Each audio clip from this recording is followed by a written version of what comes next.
Start holding your family members accountable. Start holding your family members and friends accountable. Forgive me if I sound a little frustrated in this video. I might even let a curse word slip. Forgive me. I'm not perfect. Start holding your family members accountable for their bad behavior. That whole mantra, family first, where we support, protect, and defend our toxic family member no matter what. That loyalty becomes a shield to their toxic behavior. It's like we're crossing this line from being supportive relatives to enablers of destructive patterns. So many of us will back up our brother, our sister, niece, nephew, cousin, mother, or father's toxic bad behavior because, they're our family. We go hard for family. Whole time the person is going about life ruining innocent people's lives, causing all kinds of chaos, and we just sit idly by and do nothing. I hated back in the day how my brother treated some of the women he was connected to.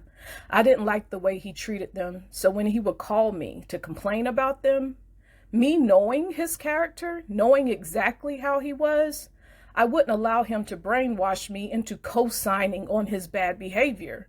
He and I would even get into it sometimes because I'm listening to both sides. I would hear him out, and sometimes I would hear the other woman out. I would hear the story, and if you're in the wrong, you might not like what I got to say.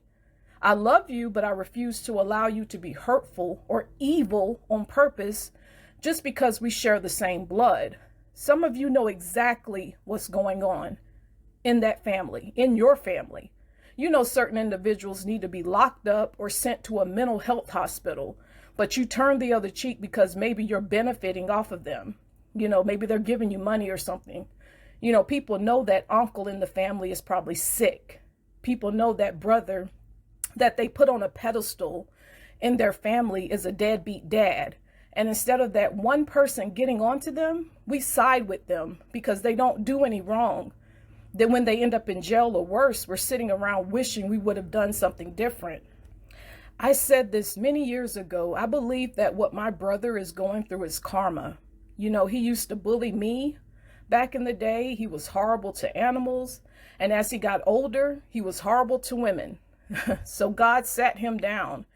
And I remember years ago, God led me to a passage one night when I was praying for my brother. My brother is bedbound now in a hospital. He can't do anything. He can't harm anyone.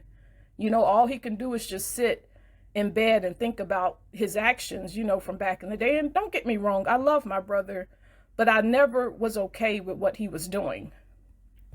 I'm so tired of people always saying, they're family or they're going through a tough time. We excuse their actions and we offer support, even when that support allows them to continue causing harm to themselves and others. I can sit here right now and tell you guys some stories on this video about some of the people y'all swear up and down don't do no wrong, and it would make your head spin. I've witnessed the ugliest side of people come out, but around you, they seem just so nice, sweet, and caring. My brother has a daughter. One of his daughters, the mother won't even let us talk or see that child. I don't know if the little girl is dead or alive because of the actions of my brother. Some of these men, they take us and our children through hell, and the family backs up their bad behavior while placing the blame on the woman. It's all her fault. Karma don't miss nobody. Remember that same family member you go hard for. Remember your nieces, your sisters, your daughters. Remember when it happens to them, will you finally wake up? I feel so bad for the young lady that was brutally unalived. I posted the news article on my community board. There was no shock or sadness in that family. I watched the interviews. There was no shock, no sadness, no tears, no one crying, nothing. You know why? Because they knew what the hell was going on behind the scenes. They saw the red flags. Just like a lot of these stories, we're allowing these unhealed monsters to babysit our kids, pick them up from school, stay the night over, and then something terrible happens and y'all helping cover the mess up because it's your family. You know, the more I speak, the more I get upset.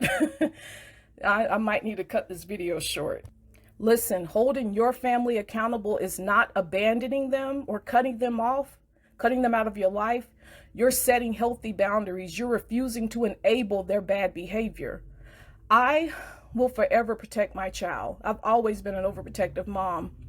You know, until I take my last breath, I will always protect my kid.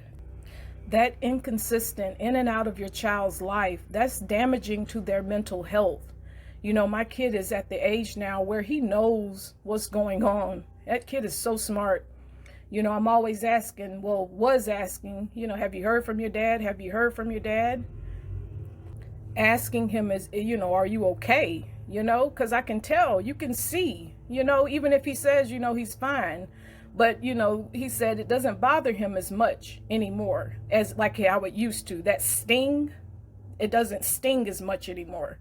You know, the dad will come in and out, you know, just kind of come in when he chooses to, you know. And, you know, showing up out of the blue, take one picture with the child, and I guess to make it appear as if you're present in that child's life, you know, it doesn't make any sense to me. I've seen my child go through so much, and I try my best to keep him happy, remind him how loved he is, and he knows he's loved. I used to make, sorry for the background noise, I used to make so many excuses for his father, you know, oh, he's working, you know, just kind of make any excuse, so, you know, and he'll just smile and go on about his business because it's a kid, you know.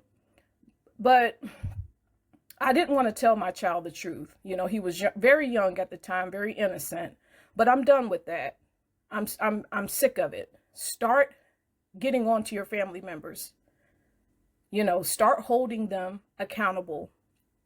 And shame on anyone who co-signs on their bad behavior.